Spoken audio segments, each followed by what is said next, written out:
What is up, everybody? It's your boy TP3 back here live once again with your boy What Up Bro. We're live as always coming to y'all on this fine Monday for Monday Night Football. We took the day off yesterday, but we are back in action once again today. Bro, how was your weekend, man? It wasn't bad. Not too many complaints. How about you? It was all right, honestly. I had high vibes going into yesterday and got my vibes completely shit on by getting destroyed on bets. So, it was bound to happen. I hadn't had a really bad day like that in a long time. So, one was well overdue. So, take the good with the bad, man, and we move on till today. I just felt like, I would say some were bad reads and some of it was getting unlucky. Like Breland Allen got hurt in like the first quarter, never returned. I had the Justice Hill over rushing. He had like 7 yards rushing, but he had like 72 yards receiving or like 52 yards receiving. And then when they got up big, that was the whole cap, was he was going to come in and carry the football once they got up big. Well, they went to the third string running back instead. Damn. So, yeah. So, like a lot of my plays had CLV, had CLV on that play. He got bumped 3 yards. Like I had CLV on Khalil Shakir over receiving. I gave it out on a Friday night at 53.5 because I knew he'd get bumped. It was 58.5, and he still didn't even come close to hitting. So, all you can do is get the best numbers and hope for the best, and that's what happened to us. So it is what it is. I felt like Pittsburgh probably should have covered. They had some bad turnovers, and they had plenty of chances to. So, I'm not going to cry about it. We'll move on. How'd everything work out for you? Yeah, kind of like the same. I went 4 and 5 yesterday, I believe. Worse than that. So small losing day. I had Amari Cooper over 47.5 receiving yards. I liked it the day before at 49.5. I saw it got steamed down. I was a little worried, but I was like, fuck it. He got 12 targets, almost 100 yards. He's gonna get fucking half of that. Not a target, not a reception, not a yard. Yeah, dude, the Bills have been so weird the last 2 games. So I had James Cook over rushing the week before. James Cook did nothing. Then this week I had Khalil Shakir over receiving, and it was the exact opposite. Josh Allen and James Cook did all the running, and then Ty Johnson got all the receiving yards. I don't know, dude. I think the Bills offense, I don't think you want to play props, honestly, the Bills offense. I feel like it's really hit and miss. I feel like the only way to do it at this point is by betting their team total or just betting Josh Allen to score touchdowns. Facts, yeah. Josh Allen anytime in the playoffs and coming down the stretch here is going to be a lock. David, I know, man. What the fuck was that, bro? That unreal. Unbelievable. Dude, I really don't even remember Amari Cooper being in the game. It was like Keon Coleman that had the big catch. Yeah, bro. I don't think he got no fucking snaps. They should have voided that. I know, it's crazy. Well, he clearly had to be on the field or else it would have been voided. So I guess he just didn't get to play much. But it's what happens, man, when you bet on props in the NFL. So, sometimes you live by it, sometimes you die by it. Apparently, I play too many props, but, we've been crushing props. So, I'll stick to what I do. Shit happens. There's always going to be a bad Sunday mixed in there. So, we learn, we move, and we're going to have a good one this week. Travis Kelce may be cooked. I don't know. I think I'm going to bet him to score this week. I think it's time. I bet him 3 fucking weeks in a row. Anytime touchdown. Cooked me. That's why it's time to hop on him. That is not even worth my money. I got to bet 5 fucking units to get my money back. No, I know. That's what I'm saying. That's why I'm going to bet him this time. Yeah. Who do they play? I think they play Houston on Saturday. Oh, yeah, but Carson Wentz is going to play at quarterback. Oh, man, then we got to bet Kelce anytime touchdown. It's going to be plus 200. Yeah, we might get – there we go. Max value. But all right. Let's dive in. We're going to do things reverse order. Obviously, people want the NFL. That's what we're going to make you wait for. That's kind of how America works, right? So we're going to go NBA, T. I can't tell you how much I hate the college basketball slate. I have a couple of leans if you guys are interested. The Northern Colorado game, I like the under. Air Force is 330th or 335th in pace of play in college basketball, bottom 10. They're super slow in pace of play. And I think Northern Colorado will play down to that pace. So really, really like the under in that game. I also like Louisiana Tech at home money line against Grand Canyon. Everybody's hopping on Grand Canyon. Louisiana Tech opened as favorites. They're now slight underdogs. I still like Louisiana Tech. Or is it Louisiana State? Either No, way. Louisiana Tech. Yeah, Louisiana Tech. Louisiana State's LSU. You're right. Louisiana Tech. So, really like them. The line was right. I think the line was right before, and now you just have public bettors steaming it, and Vegas is happy to say, okay, fine. Take it. Lay more points, sure. So those are the only two games in the college slate that I say I love. I would look at wagering. No play, though. And then Texas Tech minus 27. A lot of points, but I think they cover. Other than that, nothing. NBA, the NBA savant, bless us. I got one question for you real quick. Oh, okay. Sorry, guys. I am under the weather right now. I'm trying to power through this. So UNC plays Florida tomorrow in college basketball. Does Florida still play fast pace? Yeah, but not as much. Not as much. Sorry, I know UNC is no defense. They're all offense. We'll be taking the over tomorrow in that game for sure. Yeah. Yep. I like that. It's going to be high scoring. Scoring, up and down. Okay, good. I was just making sure your heads were mine's at. All right, let's go to the NBA, guys. There's a decent little slate here today. We got Miami Heat taking on the Detroit Pistons, and this is where I'm going to go for my free play here. I'm going to take Tyler Hero to go over 4.5 assists. If you look at Hero, his usage rate in both games versus the Pistons this season have been extremely high. He's been passing the ball a ton in these games too, and Bam and Jimmy actually suit up. But he's got a lot of usage rate, and he's going to have the ball a ton here. The Pistons are playing at a pretty fast pace and not playing much defense, so I think he should have no problem smacking the over on his prop today. I like that. Do you only like his assist, or would you like? I kind of liked his PRA, but I didn't touch it. I don't hate his PRA, but I also think the other guys could take away from some of his shots. But I feel like Hero's really the point guard in the offense right now and the focal point of the offense. So I just like taking his assists in the spot. 4.5 is too low. I feel like you can hit this by halftime. Facts. I really like that. Yeah, I think they're really trying to. I think they're trying to see if he could be the one. If he can be the one in the offense, and they can kind of move on from Jimmy Buckets there. I like that play a lot. Do you have anything else in the NBA that you want to give out, people? I got one NBA prop, but nothing else I want to give out because I'm going to give all 3 NFL plays. Yeah, no, I feel it. Okay, but I did like Sacramento minus 1.5, and I did like the Raptors. The Raptors have played really well at home, but the thing is, the Raptors without Scotty Barnes, while they're 9-2 against the spread, they've only won 2 of those games outright. So that's something to keep in mind. Yeah, I actually read that stat. That's one of the reasons why I didn't take them, because +2 is just like they're basically saying, "Can you win?" Like, why are you taking +2 more or less? Exactly. I really like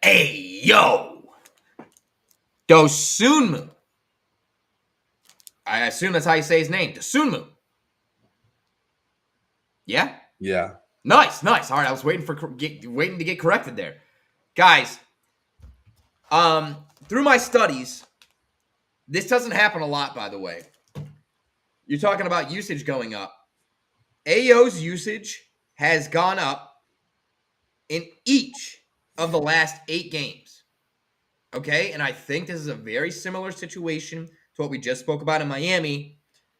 Magically out of nowhere, Zach LaVine, back injury. There's a lot of hooting and hollering saying that he may be on his way to the West Coast. So wearing that purple and gold. So I believe AO has been kind of groomed, no Diddy, but groomed into the number one role to generate offense for this team. He's hit it in 8 of his last 15, 6 of his last 12, 4 of his last 5. He had 21 in the last head-to-head, and the AI has him projected at 15.8. AO over 13.5. Love that play. I like where your head's at on that play. I honestly don't think LaVine's going to play either in this game, and I think LaVine might actually get traded to the Warriors, so we'll see. It's going to be one of the two, though. The Warriors? Yeah, I could see the Warriors trading for him as well. The Warriors are going to make a trade. Didn't the Warriors get Schroeder? Yeah, but they're not done, apparently. Holy fuck! How about what are they just gonna go? I don't understand the shooter trade, to be honest with you. Before we go to the NFL, what the fuck is that? Why? I mean, why not? They really didn't have to trade anything for him. He's an upgrade from DeAnthony Melton or Shake Melton or whoever the fuck they traded for him. Like, Yeah, I mean, dude, they literally gave him to him for free. It was 3 second-round picks and Melton for him, and they got a second-round pick in return. So, like, I get it. But you had Pazinski, you have Curry. Like, it's just a logjam at the one. Like, where is he going to go? might as well get some depth. I mean, Pajimski really hasn't even been that good. He shot terribly from 3. All he's done is rebound well, which who gives a fuck if your 6'2" wing guard can rebound? You know, what I mean? Right. Like, yeah, dude, you're not paying them to rebound. So, yeah, not Fair. But yeah. So I think tonight in the and in the NBA that there's gonna be some sharp lines tonight, and that Denver line not moving all day, it's kind of sketchy. So we'll see if Jamal Murray gets. I also think that the fact that Jamal Murray's questionable kind of is fucking with the line, because if he gets ruled in and it still doesn't flip, then I think that really tells you it's a sharp line. But if it does flip, if he's ruled in, then I think that'll tell a little bit more about it. I still think the Kings can win the game, though, for sure. The Kings match up pretty well, man. Sabonis and Jokic is going to definitely be a matchup inside. I looked through Sabonis' matchups with Jokic. He's actually done pretty well in those, because I almost took him to go over 12.5 rebounds, but it was minus 140. So I'll pass on that. Yeah, they have very similar play styles. Very similar. Yeah. Obviously, Jokic is a little stronger, a little bigger, can body him up a little more, but I don't mind that matchup. All right, why don't we do a little dun dun dun dun dun dun dun dun pivot to the NFL. Guys, if you're not subscribed to SoBet, the time to do so is now. TP3 is on an absolute heater. I mean, we're talking about you had one losing day yesterday. One losing day. It was a bad day, though. Who cares? You're still on an absolute. This guy, listen, he's had multiple 5+ day win streaks in the last month. That's all you need to know. The guy's a proven winner, transparent winner. One of the cool things about this show and about SoBet, specifically us too, is transparency. Daily recaps, every play, win, lose, draw. We post the recaps. You never have to worry. Is this guy a fucking schmuck? Is he playing me? Is this a fugazi, a fugazi? No. It's right in front of you, right there. Link in the bio. $15 a month for the core subscription. Each of us have our VIPs. Talk to us about us and individually about that. But we'd love to see you over there. SoBet to the moon. All right. T, we'll start with probably the game that most people are watching unless you're from Vegas or from Atlanta. The Minnesota-Chicago game. I'd love to say that we're on opposite sides here just for the thrill, but we're not. We're not. T, tell the people why we're on the side we are and enlighten them. Yeah, so in today's game, we're both taking the same thing. We're going to take the Vikings here minus the 7 points. And so if I'm being honest with y'all, like, look, I get it. It looks very public. Seems too easy. Like, I don't disagree with anybody on all those points, but I'm going to back the data here. Chicago's defense is trash. Chicago's defense is a bottom 5 unit against the pass and against the run and just in general. They've been getting thrown all over lately. And then you look on top of that, guys. Not only that, but the Vikings are 7th in yards per game in their last 3 games. And they've gone up against some pretty decent opponents here. And you look at the Bears, they're in a historically awful spot. This is their 3rd straight road game. And since 2003, teams playing them this spot are 21-59 straight up. Brian Flores, 7-1 versus rookie QBs. I'm going to take Minnesota in this game. I'm going to blow my nose real quick while you talk. Do it up. Yep, absolutely. Mucinex. It's a great thing. Okay. Guys, I'm also whoa. Nobody knows what that was. We're also on the Vikings. The Bears are 1-5 ATS on the road. They are 3-6 ATS as dogs. They allowed 7 sacks last week to a San Francisco 49ers front that is beat up and battered and injured almost everywhere. What do you think is going to happen to the Bears today against a Flores-led defense that brings exotic blitzes and pressures from everywhere, that's fully healthy on the front and has maybe not the best front in the NFL, but top 5 front in the NFL, defensive line. Really love the amount of pressure they're going to get on Caleb Williams. Also, for all the people, because I got some hate on TikTok, for all the people that are saying they've covered both of their division games, one against Minnesota in overtime, yes, which is why the line is like, that's why people are on Chicago.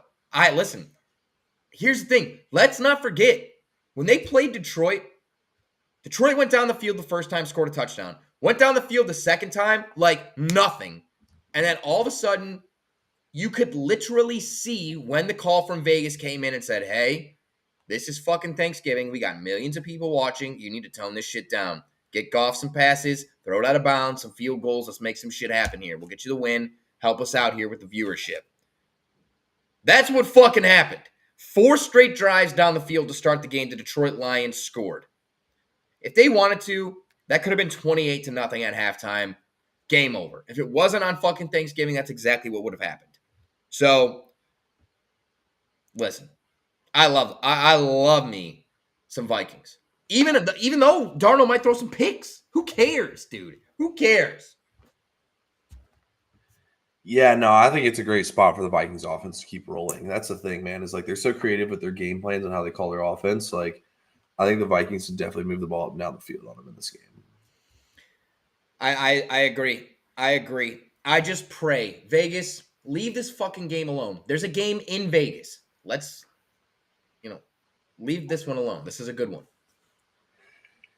Yeah, no. Prop wise in this game, guys, I do have a player prop for y'all. This is my favorite player prop of the night. This was honestly probably one of my 3 favorite props of the entire week. Take Aaron Jones to go over his rushing total at 65.5. I think it's bumped to 67.5 now. I gave that one out this morning. You look at Jones, like I said, this Bears defense is, I think, the second worst unit against the run in the last 3 games. Jones is going to get fed the ball in this game. And if I think the Vikings are going to be covering 7 points, I think they'll keep it on the ground with their back. So give me Jones to smash his rushing total. Thank you, bro. You're welcome. Yes. I really like that. The last time, also, the Bears are not good against zone run schemes. Bottom 3rd in the league. The Vikings run a zone run scheme. Aaron Jones absolutely crushed against the Bears just a couple of weeks ago, getting over 100 yards rushing, averaging over 5 yards a carry. Really, really, really phenomenal performance. I'm quite literally going to murder my dog, but we will not talk about it now. Did he just pee on the floor? Worse. Pooped? Uh-oh. Bro, he straight looked at me while I'm on the feed. He's like, I'm done. I'm sorry, dude. I tried. I just let him out. It's all right. Shit happens. Literally and figuratively. Don't come over here and sniff me now. Get the fuck away from me, bro. I love it. Aaron Jones over rushing yards. Jesus Christ. Is there any way the Bears fuck us, dude? Is there any way the Bears fuck us? I'm contemplating being sneaky and doing Bears to win by 1-6 or even Vikings to win by 1-6 just to almost hedge this game. I wish I could have just not picked any games for Monday Night Football. It just feels like this could be a slaughter. This could be a slaughter tonight. Yeah, I mean, it's the NFL, man. Anything can and will happen. Time out. I meant to ask you, T, did you see the Saints ending? The clock stopping? What the fuck? You can't have that. No, that was insane. No, Apache, it's all solid. Fortunately, we're good. But yeah, that you just can't have that. That's just wrong. How are you supposed to have people taking your product legitimately and seriously when you're doing that? Insane, bro. And Washington was one of the most public plays of the day, too. Like, dude, so many people got fucked there. All right, we move on. Vegas and your Dirty Birds. In this game, I'm going with the over in this game at 44.5. You look at both teams, both these defenses are horrible. They're bottom 10 units, especially against the pass, which is good for big plays. Both teams run pretty fast pace as well. So that's another thing that's going in their favor here. And then you factor all these things together and you look at this Falcons defense. I mean, they suck. They can't get any pressure on quarterbacks. I know that people think that who's playing quarterback is a big thing in the NFL. It's like what I say, this game's line to the key number. Desmond Ridder is playing quarterback. There's a reason why it's at 44.5. They want that mental thing where you think you're getting over 7 touchdowns. I mean, there's going to be turnovers in this game, all types of bullshit. No Max Crosby. Give me the over. I actually really like that. I really like it. I think there's going to be points. I think there's definitely going to be points. I only stayed off of it, and I'm not saying I don't like this play because the Raiders' DVOA defensively is terrible. And the Falcons offensively, even though they have tons of interceptions and haven't scored a passing touchdown in like the last 3 weeks, they're still top third in the league in DVOA offensively and efficiency. So very impressive there. I'll say this, guys. You're going to fucking hate this. But there's a world where Las Vegas not only covers the +7, but they win this fucking game straight up. Now, I know. I'm sorry, T, but here's the deal. Las Vegas just covers games they shouldn't. Okay? The 3 times they've been favored by more than a touch, or dogs by more than a touchdown, they've covered. And one of them, they won straight up. Kansas City twice. They won straight up against Baltimore. And, the Rams. LAR. The Rams. They only lost by 5, and they covered. That doesn't look like no LAR. I got to learn how to fucking write better. Anyways, this team covers when they shouldn't. Against teams they shouldn't. They're at home. It's a Las Vegas Raiders. Vegas is crooked. Could be a geolocation thing here. Conspiracy theory. But we got Desmond Ridder at quarterback, T. Your guy, Atlanta Falcon, former. He knows their defense better than anybody. So I do like over the points. But this is going to hurt you, T. The Falcons are just not good, in my opinion. They're not good. Cousins can't move back there. Even without Crosby, the Raiders are going to bring pressure. And Atlanta's last 2 road games, do you know what the score is? No, I don't want to know. I'm just kidding. Tell me. 27-80. They're outscored 27-80 in their last 2 road games. I think this is a perfect time for a letdown spot for Atlanta, for a perfect opportunity for them to get out of the Cousins contract, get Penix going now, get that ball moving, and cut your losses while you can. Look. All right, no. He loaded up for that. There's no fan bias in here. Atlanta is on a 4-game losing streak right now. If you ever needed a get right spot of all get right spots, it's against this joke Raiders defense. Atlanta can ill afford to lose another game or play another bad game. I personally think the Falcons are going to go off in this game. I think, like Apache said, Drake London's going to have a massive game here. I just don't love the number. I feel like it got insanely juiced. I mean, we could have got 3.5 and 4 earlier in the week. I feel like all the value sucked out of it now. I think the line's pretty fair. Like, Falcons defense isn't good. Desmond Ridder likes to run around. They're going to be playing probably just like, they're just going to be playing like underneath, like, they're going to let them hit whatever they want to underneath at the end of the game. I think the Raiders will move the ball down the field and backdoor the spread possibly. So I stayed away at the current number, but I think the Falcons need a get right spot. All get right spots. I think their offense will hum in this game. I think they put up 30 plus and win. So I think you could maybe get the cover, but I think Atlanta is definitely due for a get right spot. And this is a pretty good get right spot if you're ever going to get one. I mean, dude, if you can't beat the fucking Raiders here, you don't deserve to be in the NFL. So the Raiders with a 3rd string quarterback. Yeah, I mean, tell that to Baltimore and Well, they did lose to Gardner Minshew, and that was Aiden O'Connell playing. This is third string Desmond Ridder. You're right. You're not wrong. But Desmond Ridder went 6-7 last year as a starting quarterback for your Atlanta Falcons. And do you know what Kirk Cousins' record is? 6-7. Well, that's why he's gonna win today and go 7-7, baby.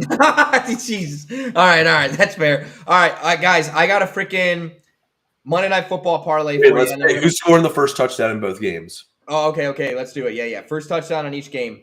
I'm parlaying them both for $5. I like that. We should do that. Just a little weekly win streak thing. I think it's square as fuck.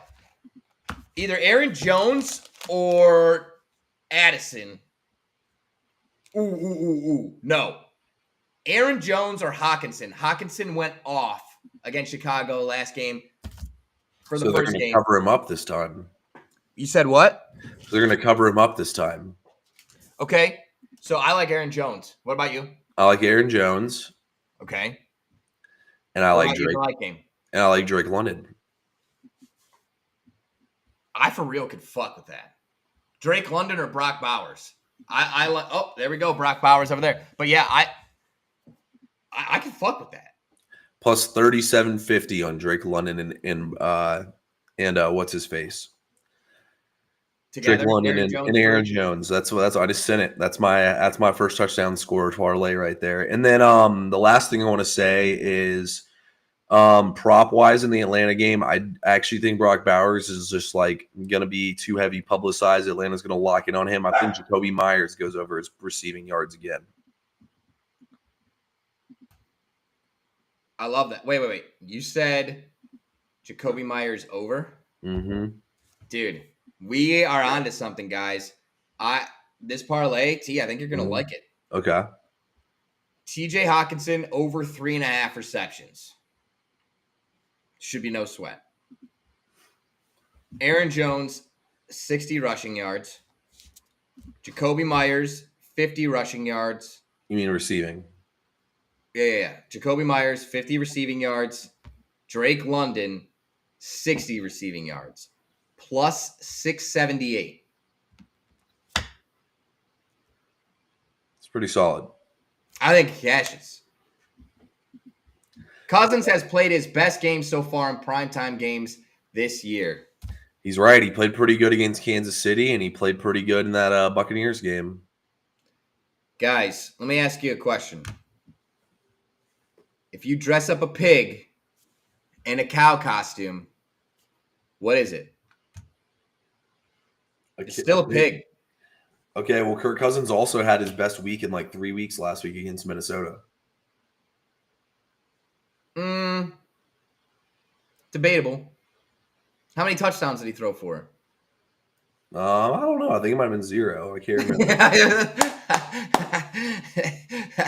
Dude, I don't know. I'm just not really a fan. I like Kirk Cousins as a person, but watching him play and having him sell on me week after fucking week, this is more of a spite play than anything. Raiders plus 7. It's personal. Okay. Hey, well, we're taking it personally. I'm sorry, bro, but we'll be taking your coin. I'm just kidding.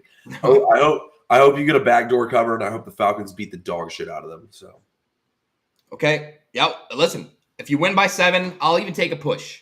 But I'd like for a 6-point Falcon victory. Sorry, y'all can score a touchdown to hit my over and get a 2-point conversion, and that's that. How mad would you be if the Falcons lose today? Honestly, not that mad because I already got more mad over the last couple of weeks, and I've come to expect disappointment as being a Falcons fan, so just be more of the same.